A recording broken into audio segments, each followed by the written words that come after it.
Tout petit, l'eau me fascinait déjà. Inodore, sans goût, liquide, mais extrêmement puissante.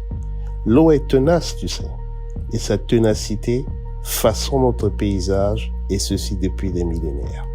Un fleuve, par exemple, est semé d'embouchures et d'affluents, tous forgés par le passage de l'eau, et qui, indéniablement depuis des siècles, sculptent le paysage pour donner à la fin ce spectacle époustouflant.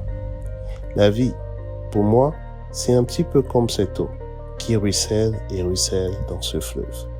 Comment t'expliquer alors sa couleur? Changera-t-elle à l'avenir? Si oui, peut-on le prévoir? Évidemment que oui, l'on peut expliquer le pourquoi de cette couleur.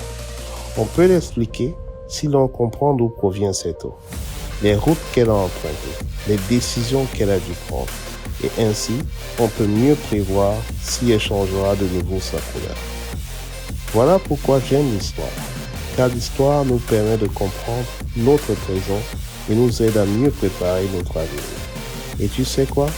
Dans la tech, c'est pas du tout différent.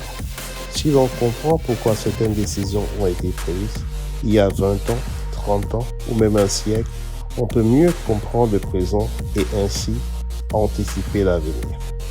Tu ne deviendras pas un web développeur sans comprendre Internet et ses fondements.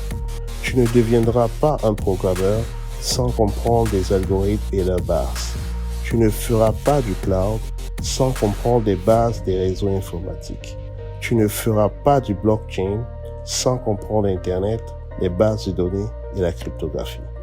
Tu ne seras pas un excellent CEO sans comprendre comment les entreprises telles que Facebook, Google ou Microsoft sont devenues des empires.